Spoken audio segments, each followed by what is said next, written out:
Hey, we're back from the Silver Creek Studios with another episode of Get a Load of This. How's it going? Oh, it's going, brother. It's we got our Bud Light and our Busch Light here. We're all frosty beveraged. Yeah, they are going down smooth tonight. So this one might be might get a little off the rails because I don't know, I'm about 5 in, and it's I don't know. It's all good. It's going well. It's going well. Feeling good. The beers taste good. We're having fun. Hopefully we sound good. Hopefully we haven't annoyed everybody to the point where they've said, Jesus Christ, I'll never listen to that shit again. Who do these guys think they are? That's right. Who do we think we are? I don't know what we think we have opinions, and we think that maybe some people out there might like to listen to them, and hopefully that's true. Well, I was listening to something, and I wanted to get your opinion. All right. I heard some Zeppelin in the car, and it got me to think of some comparisons. Mm-hmm. And there's a lot of artists out there that people kind of take sides on. Mm-hmm. Mm-hmm. And sort of the one classic versus comparison is the Beatles and the Stones. Right. So which one are you? I'm a Beatles guy. I'm a Beatles guy too. Okay. Yeah. Are you a Stones guy at all, or is it, I don't hate them, but okay. I don't seek them out. Yeah. I mean, if they come on the radio, it's great. I certainly appreciate them, but I don't, but the Beatles, I will seek out. There will be days where I'm like, I want to hear this. I want to listen to Abbey Road. I want to listen to Revolver, and I'll go find that album and play it on Amazon Music or something like that. Now, I had to become a Beatles guy. I wasn't in high school. I think when I was in high school, it was around the time when the anthologies were released. Right. And so there was all these new albums of the Beatles, not new, but, re-released. Well, yeah, you're a little younger than me, and there was a bit of a resurgence in the mid-'90s where the Beatles were pushed heavily. Yeah, they even had a couple singles that had never been released and videos and stuff. Right, but it was it was huge, and so many people in my class were just obsessed with the Beatles. I think just because it was sort of the fad thing to do, and I sort of, rebelled against it. Fuck the Beatles. I'm tired of the Beatles. Oh my God, who cares about the Beatles? That was my stance. And as it turned out, there were all these songs. I was a very uninformed teenager as far as music anyway. But there were all these songs that I didn't even realize were Beatles songs that I loved. I know that song. Yeah, that's the Beatles. Oh, okay. But years later was when I got into, all their albums. You really started to appreciate listening to everything. Yeah. So I had a buddy in high school and he was a musical idiot. And we would always challenge him. We'd be in the car and a song would come on, and it was his problem was with the Beatles and the Beach Boys, which you wouldn't think it'd be a problem. Yeah. But he had a problem with it, and you'd ask him, who is this? And he'd always get it wrong. And so if it was the Beatles, he'd be like, oh, you mean he couldn't differentiate? No, oh my God. He was a friggin' moron, And when it came to music, and it's like, but I guess they somewhat sound alike. I don't know, but I think it was just for him. It's like, oh, that's an old song. It must be the Beatles, or there's a high pitched voice in that. It must be the Beach Boys. And that was that. But so but I don't know. I always appreciated the Beatles, and I think it's because of my parents and my uncles that are big musical influences to me. And my dad had, all of the Beatles albums, and that's what we listened to. That's what I listened to before I had my own albums. Is that I would go down and I'd go in the record box and I'd get out usually the greatest hits albums, the red or the blue, and but he also has, Abbey Road and then some McCartney solo stuff, and so I was kind of raised on it, that I had to listen to it. And my parents always listened to oldies in the car, and it just, the Beatles were my favorite of that era. And, but you listen to the Stones and I just they never really grabbed me, There were other, I think through every decade, I've always liked, kind of more obscure, one hit wonder type. I've always kind of tended that direction a little bit, but But anyway, the question I think you're trying to ask is how many of those are there, and how do we rate them? Yeah, maybe we're trying to go down that road. Yeah, I mean, I started to think about the different decades, eras. So to me, I sort of put the the Beatles and the Stones in the 60s, they kind of defined that era for me. And I feel like a lot of people sort of, well, I don't know if a lot of people take sides, but I at least know a few people that definitely lean towards the Stones. They don't really care about the Beatles, or and I think they were. See, I don't know anybody like that. I think it's a myth. Really? There's nobody out there. I don't know. I'm sure they're out there, but I don't know those people. Maybe it's because that's who I choose to hang around with. I don't know many people, if any, that prefer the Rolling Stones over the Beatles. I don't. Yeah. I don't know anybody that hates the Rolling Stones. It's like, oh no, they're I don't know anybody like that. But I don't know anybody that if I ask that question, I don't know. That's a good question. If you are listening to this, weigh in, and you prefer the Stones over the Beatles, let us know at Load This Podcast on Twitter. Send us an email, loadthispodcast@gmail.com. That's right. And tell us. We want to hear from I don't you. want to just hear, I like the Stones. To give us why. Right. Give quantify your answer. We'd love to hear. I do think there are people that feel like the Stones were a little cooler as far as their sort of rebel attitude. Right. And, their style was a little maybe bluesier and rockier, and so that kind of got some of those people. I'll say the rebel types more. Right. Obviously there was a lot of rebels with the Beatles too, but they started out later. with that very they were so bubblegum in the early days, and then they found drugs. So experimental later that they didn't.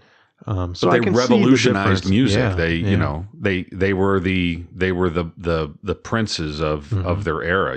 It's like my sister was a huge Prince fan, and I never through the 80s I never really liked Prince. I never listened to him. It was her thing. I hated that stupid movie Purple Rain. Right. I've still never watched it all the way through, but I've probably seen the whole thing, but in pieces. And she loved it, and she thought, oh man. And I listened to the music. It was fine.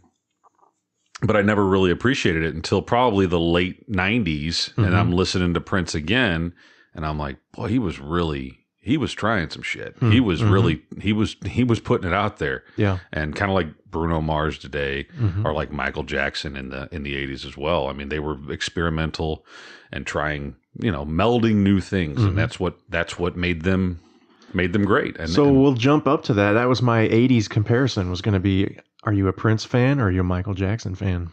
See, I don't think those are comparable. Really? In their era, that's... Michael Jackson, despite pop. all of his indiscretions and alleged indiscretions and other controversies, I think Michael Jackson stands alone. I don't think you can hold a candle to him. I think what he, number one, Jackson 5 was not... they were there, but it was Michael Jackson. It was the Michael show, yep. And if you go back and listen to Off the Wall, or you listen to Thriller, or I think he definitely went downhill later on, but still, everything was it was good. He was prolific. He was so good. Anything he touched was pretty golden. So I don't know. It's really hard to put someone up against. Maybe Prince is the right one, but I don't think Prince stands a chance. That's like That's like, I agree with you. Not in my book. To me, Michael Jackson is head and shoulders above Prince. But I know there's a lot of people that are huge Prince fans who probably don't care that much. They're all in Minnesota, though. Well, I don't know. Prince is great. I don't want to take anything away from him. Obviously, he recently died, which I think made a lot of people realize like how good he really is. The movie still sucked, in this guy's opinion. Yeah. But we'll probably get some feedback on that too. I probably will from my sister if she listens to this. She thinks it's an awesome movie. I do love... He had a cool motorcycle. That's what I remember from that stupid movie. Is he had a cool motorcycle and he drove it in the rain. Which what asshole does that? Trust me, there's a lot of assholes that do that. But I loved the song. I think it's just called 7. I could be wrong. Yeah, that's a good one. Yeah. It was a little bit later, and it was very poppy, but the harmonies in it were really cool. You weren't a fan of Pussy Control? I think that was from the same Not album. so much. Was it the same album? Same album had Pussy Control on it. So. Yeah, I was never a huge Prince fan. His style, his vocals, I don't know. I didn't. That was get into post Batman album. He did the Batman soundtrack was Right. probably the low point in his career, Probably. quite honestly. But for me, like I've seen that movie so many times that I can sing every Prince song in that right. movie. But I never, even at the time, I didn't even put the connection together of like, oh, this is Prince. I was too young to. But now you look back on on what he did for that movie, and and that was it's almost more weird now looking back, like Prince. But the 80s and 90s were the era of big musicians doing soundtracks for movies. Van Halen did them, and Prince did them, and there was a lot of them, and Yeah, but you look back on what Prince was able to put together for that. That's pretty cool. I mean, you know, but yeah, he was paid kindly for it, I'm sure. So anyway, we're getting off our point. So jumping back, let's go to the 70s, and we had a little bit of controversy here. So I was thinking of Led Zeppelin, and I thought, who do you compare Zeppelin with? And what did I come up with that offended you? It didn't offend me. I just don't think that they're comparable. Rush. Well, number one, I think Rush is more late 70s. Zeppelin is more early 70s and late 60s too. I think they got their start in the very late 60s. Maybe they all 70, kind of crossed 71. Over a bunch of decades. But Rush is a very, I don't know, it's a whole different animal. Yeah, so that was the comparison I came up with. Was Led Zeppelin versus Rush. I guess I think of them as both progressive. Rush is obviously more progressive, a lot more. Zeppelin's more of a classic. Pink Floyd is more progressive. And I would say that I think you can compare Pink Floyd with Zeppelin and Rush because they were both kind of progressive in their own time. Yeah. And trying new artistic approaches. I think of Floyd as being more psychedelic, and I don't think that of Zeppelin, though I'm sure they have a little bit of that. But sure, yeah. No, but I think if you were going to compare Zeppelin to somebody, what did I say earlier? Who did I say? I can't even remember. Did you say Styx or Rush and Styx? Oh, Rush and Styx. Who did you say? I think I said Floyd. Blank. Maybe you did say Floyd. Yeah. So to me, I don't compare those two at all. Like, really? I wouldn't sit down and listen to Floyd and think, I also want to listen to me. It's totally different. But I mean, I think Rush and Zeppelin is different too. But that's what popped in my head. I think what we've come down to here is that Floyd is the ultimate comparison. Yeah. I mean, they were pretty. Now, I got to say, I'm not a huge Led Zeppelin fan. I know that people are going to hate me for that. It seems like everybody's a Zeppelin fan.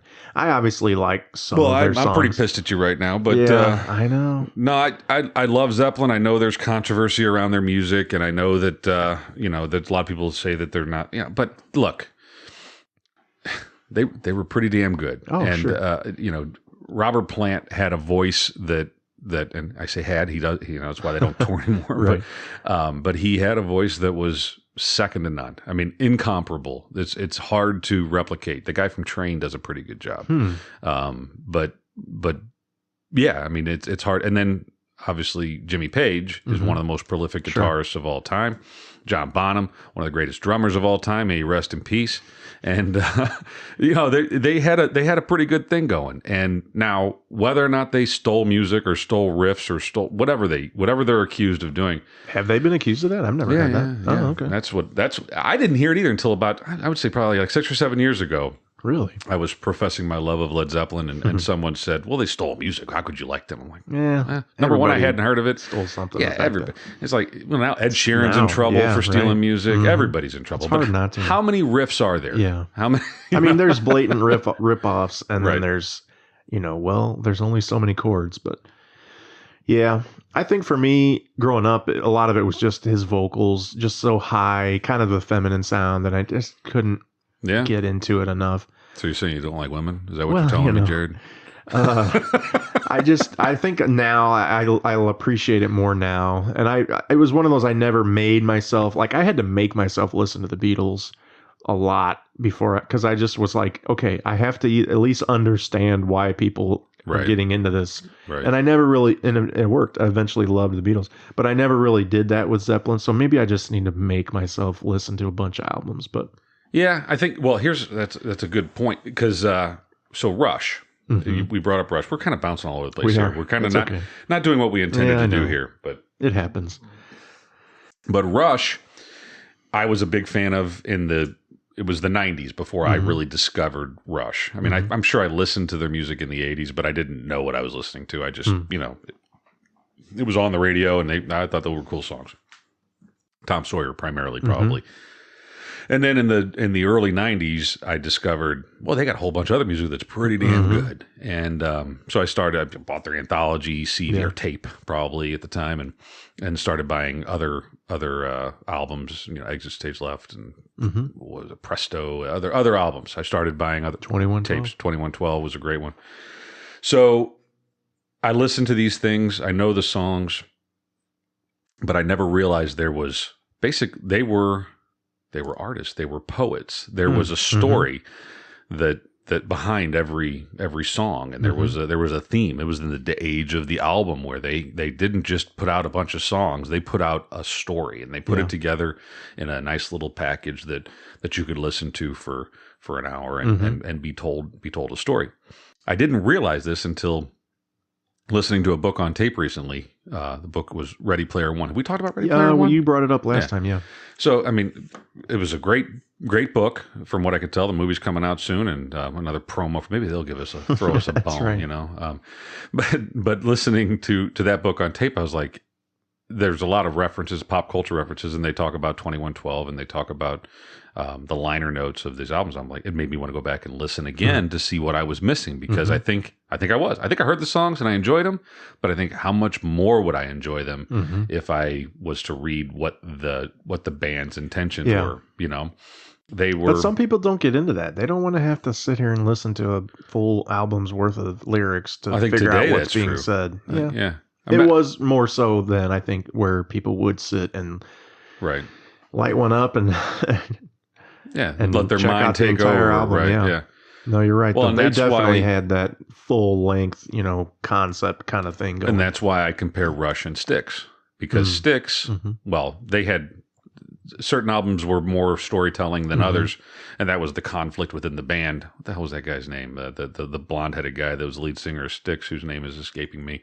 But he wanted to make, well, he did the Mr. Roboto album, and that was his brainchild that he, from what I understand, at least someone will correct me, I'm sure, if anybody listens to this that disagrees, but it was his brainchild to do the story of you know, Kilroy and that whole, I would call it a rock opera, you know, and that's where I think that's why those two compare, because they were both kind of progressive rock, telling a story. They were, you know, theater of the mind type of things, and I don't know. I think underappreciated, quite honestly, and also that not a lot of, maybe they're out there, but not a lot of bands today do that.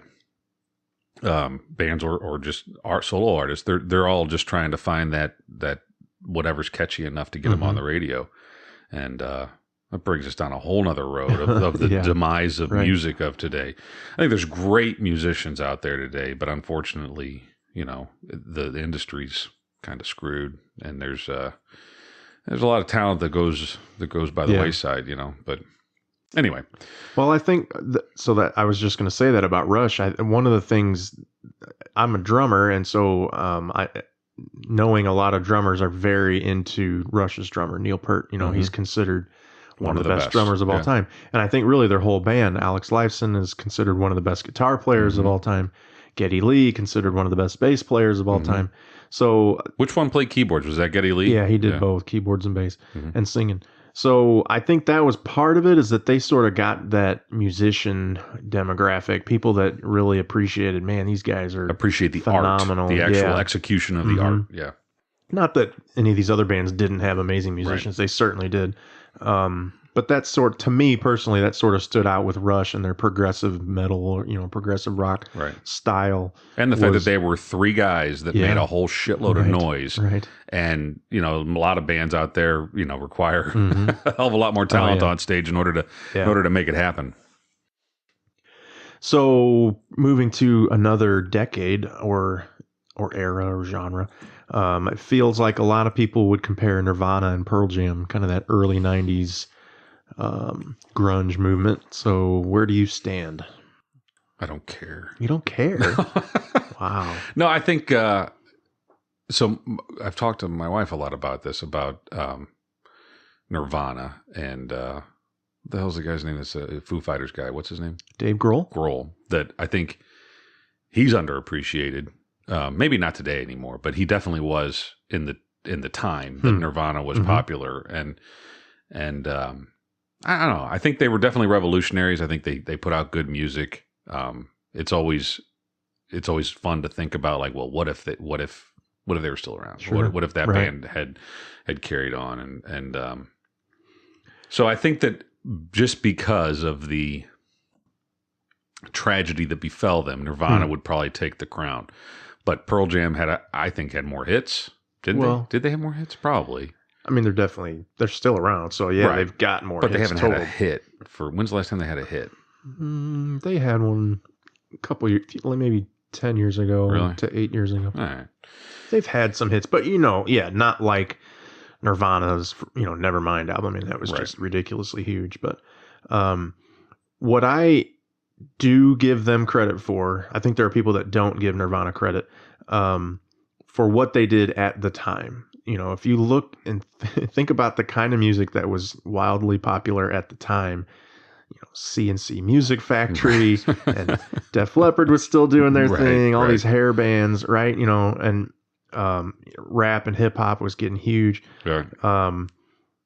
That they were able to keep doing the punk. I guess I don't think of them as punk, but I know they probably did and do think of them as punk. But this just stripped down raw rock, really basic chords, and if you're listening to his guitar parts, he's got notes that stick out that are wrong, or he flubbed a fret here or there or whatever, right? Just the carelessness poorly of executed playing as far as the guitar and the bass, really. Or maybe that was the artistry. Well, I mean, it was part of it, Right. but that was the style. It was like, I'm not playing some flashy guitar solo with a bunch of, tapping and arpeggiating and blah, blah, blah, whatever, all the fancy guitar technique stuff. It was like, I'm just banging out these chords and I'm going to throw my guitar on the ground when I'm done, and there was something just really raw about that. I mean, that's not to even get into, the lyrics and where they were coming from and how they felt they were being treated by their peers and their families and their town and all this stuff, right? Forget all that. Just what they were doing musically was like, wow, this is just aggressive, heavy rock that is awesome. And obviously it was a big movement. A ton of people got into it. I mean, that probably led to Kurt Cobain's, demise, was the fame that came with what they were doing. He couldn't handle it or whatever. Who knows what. But to me, it ushered in this new era of rock that got back to the basics, right? We weren't doing this flashy hair band guitar shred solo driven stuff about sex and sugar on your body and all this stuff, right? So I was like, not a fan of Def Leppard. I like Def Leppard. Yeah. I don't have a problem with it at all. I just feel like, man, now we're back to rock, and it allowed all these other bands to come after them. But so then where did it go from there? So we went, what the problem I have with rock and roll, not a problem, I don't have a problem. I love rock and roll, but the credit Joan Jett, I guess we have to, if we say a lyric like that, we have to, we're going to get copyright laws of it. No, but I do. I think that after grunge rock, where did we go? Rock and roll kind of died for a moment there, It did, yeah. I feel like there was definitely a time. And I don't know that it's probably back now, but there was a time where there was nothing labeled rock and roll. And I purport that country music was the only, not the twangy. Where are you going with this, Ryan? Not twangy, not Taylor Swift's poppy country bullshit, and not the country road stuff. But there's a lot of musicians that wanted to do rock and roll that there was no place for them to do it. That if you listen to, I'll give you an example, Zac Brown Band. Okay. So they definitely do country. They know how to make a country song. Yeah. But if you listen to their albums, they are rock and roll. They are, but then they also experiment. But you're skipping like 20 years there, too. Well, I know. Well, they've been around for 7 or 8 years or whatever. But they're an artist like that. That's what I'm getting at. Is that if it was it wasn't Garth Brooks. I mean, I don't think he was the resurgence of rock. Maybe a little bit, but so Shania Twain didn't bring back rock music. No, but I think but there was no outlet for him. Yeah. Like there was no. If you listen to pop radio in 2003 or 1997, let's say maybe 98, there was no rock and roll. You didn't. Yeah, the Def Leppards were gone. The Van Halens were gone. There was no Rush. There was no Zeppelin. There was no band like no Nirvana. No, maybe Pearl Jam was still around. But you had alternative rock. It was still out there.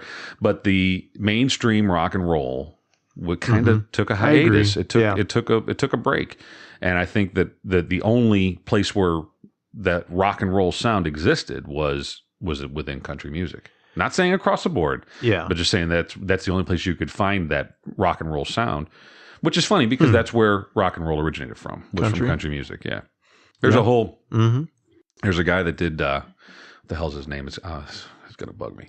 But there's a guy that did data visualization that he's special to. I'm going to change the topic completely here, just spinning off down a trail. But he's a data visualization pioneer before the age of computers, and he did this drawing of the evolution of music, and it started in 1930 or whatever year it started in, with ragtime and rock, and then not rock at that point, but then it went into like bluegrass, and then went into rockabilly, and then to rock and roll, and then how it showed this kind of flow chart. It's of how the branches of music, the different styles of music, all really came from,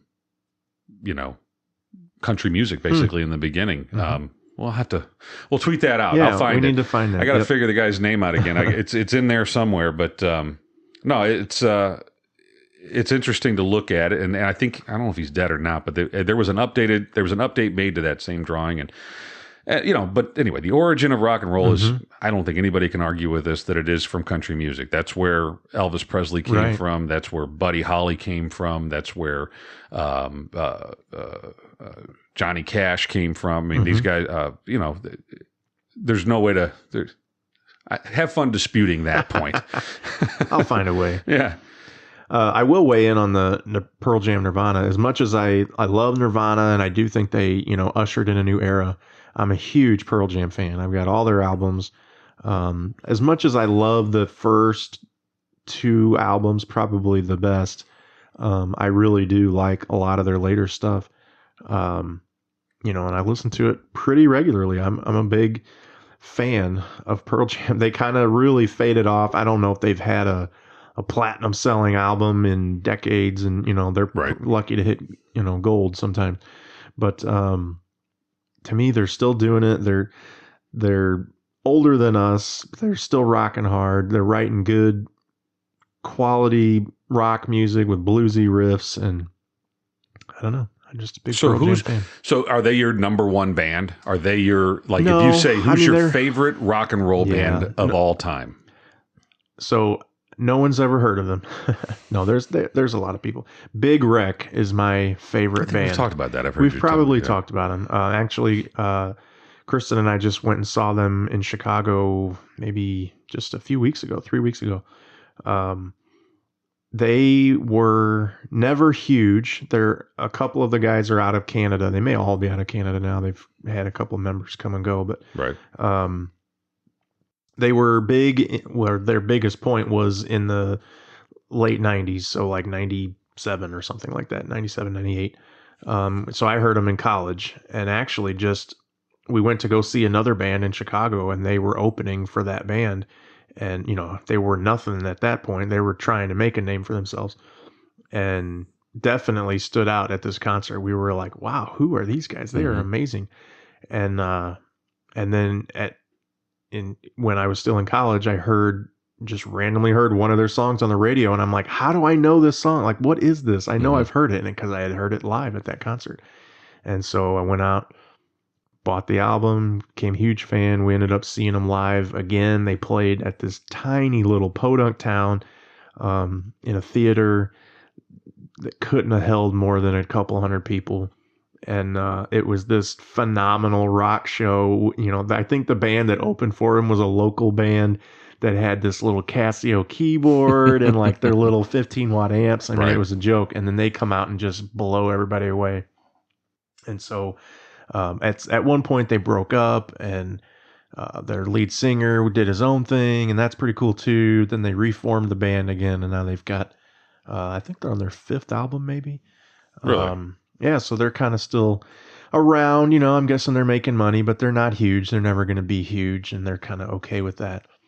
But the singer they're big enough to be on Amazon Music. I just looked them up. So you know what? I'm gonna promise you that I'll listen to them on the way home from Silver Creek Studios here. So their singer was always compared to Chris Cornell of Soundgarden, which a lot of people, as far as rock singers go, think he's in the top 5 all time of rock singers. And this guy kind of sounds like him, so that's a compliment. And he's also one of the best guitar players I've ever seen or heard. Really? And by most people accounts, he's an amazing guitar player. But he doesn't necessarily. I mean, definitely shows it off. But he's not a shred metal guy or whatever. He gets it done. So anyway, everybody out there, check out Big Wreck. They're my favorite band. Now, of favorite band of the famous bands that everybody knows, I would put Pearl Jam up there in my book. Right. Foo Fighters is definitely one of my all-time favorite bands. I don't know who else. I mean, you get into like the Beatles and stuff. Right. So of my era, of my lifetime, bands that I was able to, buy their albums when they were released and see them in concert when they were in their prime, Van Halen is my number one. And actually Van Hagar. I was going to say Van Halen is like, depends on which year you're talking about. So definitely Van Hagar. And my sister's a Van Halen, a David Lee Roth Van Halen fan. And so we've had this debate, and I certainly appreciate David Lee Roth. I think he's a bit of a hack nowadays, but Van Halen was arguably the most prolific band of the 80s and early 90s. Mm-hmm. They weren't doing anything revolutionary. They weren't inventing anything really. He kind of was on the guitar. Man. Well, yeah, Eddie definitely was. But I think as a band, it was. I mean, they had great music, great albums, one after the other, but I don't know that they were really. They weren't like. We'll go back to Prince, or we'll go back. Right. They weren't doing things like that. No. They weren't really. Eddie alone was experimental. Maybe Alex a little bit was experimental. He was revolutionizing the guitar, but as a band and songwriting, it was not anything so out there. But, but they were just solid. They consistently put out good music that you enjoyed listening to. That I did at least. And so they're of my lifetime, I'd say that they're definitely up there as far as favorite bands. I mean, but I have such a weird, eclectic musical taste. I mean, I like anything from Harry Connick junior from big band sound. I like Sinatra. I like Willie Nelson and Johnny Cash and Van Halen and Zeppelin, and I mean on the Beatles and everything, and hip hop. I think my family thinks I'm probably bipolar a little bit. That depending on what I'm doing in the house, if I'm if I'm cooking. For some reason, it's hip hop a lot of times when I'm cooking. I don't know why. And but if I'm sitting down and I'm doing taxes, for example, then it's probably a little Sinatra. It's a little bit more relaxing, a little jazz, But it's like I like it all equally, And then I get in my mood. I get in my yacht rock mood. What the hell is yacht rock?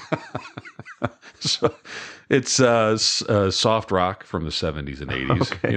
It's what you listen to on your yacht. It's Orleans. It's but I'm not ashamed. I love that shit. Right. Own it. I like Hall & Oates. I like every once. The other day I actually asked Alexa to play me Air Supply.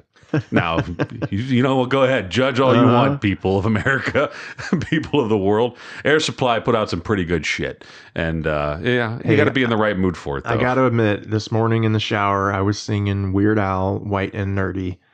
So, I mean, what song I always catch myself a little bit, but singing in the shower. And it goes back to there's a musical called it was a movie in the late '60s called Paint Your Wagon. It had Clint Eastwood in it and what the hell's his name? White hair guy. God damn it, I can't remember it. But I don't know. The song is "Wandering Star." Okay, and it's I was born under a wandering star. But it's Lee Marvin. That's his name. Lee Marvin is the actor and also singer. And Lee Marvin and Clint Eastwood couldn't carry a tune in a bucket. But although Clint Eastwood did record a couple of songs that I think charted, who knew, right? But so Lee Marvin sings this particular song in the movie. And the only reason I always sing it in the shower is because, you shower, your acoustics are pretty good. Right. And it usually starts with me groaning as I'm washing my hair. And it's, and so that if I start with that, was born. and that's how the song starts. Nice. And so I end up standing in Yeah. the shower singing Wandering Star. So now Google that shit and listen to Lee Marvin's version of And imagine Wandering you Star. in the shower. Yeah, don't do that. That's no, that's not good for anybody. But so yeah, that's the kind. But that's because my dad liked that fucking movie, and you know that's the same with like Walking Tall, another movie. He forced me to watch. He's like, you're gonna love this movie. I'm like, yeah, I don't like it too much, Dad. I watched the whole thing through. It was a good movie. At the end of the day, Butch Cassidy and the Sundance Kid. Now I'm getting into movies, and I'm getting completely off topic, and I'm rambling. That's another. That's a good idea. Another We can topic talk about altogether. movies. Yeah. All right, we got to wrap it up. But Really, where are we at? How long are we? At? We're right there. Oh Jesus. One album, Desert Island. What do you take? This we may need more time.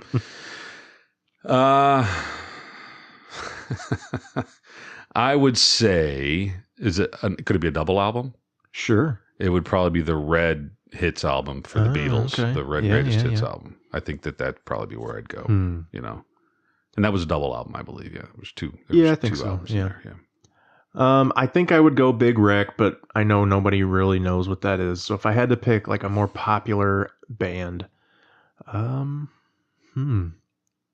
mean, I might have to go with you with the Beatles. Maybe the Anthology or Greatest Yeah. Hits or One. I think they had an album of. But luckily, we live well. So yeah, I guess we'd have to take an album. Is there a record player on this island? I mean, It's a Zune. well, we could fit a hell of a It lot won't more be on a there then. fucking iPod. Yeah. No. Well, I have nothing against Apple for the record here. You know, Jared is no. I think on a deserted island, we're all fucked. So, Yeah, the least of our problems is what music we're what going to album listen to. we have? Yeah, procreation I think would be the number one priority. Well, And, we're fucked then, I guess. we'd have to find yeah. Anyway, enough of that. This has been fun, and we've completely derailed our conversation. But hopefully you enjoyed it, and we'll catch you guys next time. Make sure to check us out at Load This Podcast on Twitter, and Shoot us an email, loadthispodcast@gmail.com. and until next time, get a load of this.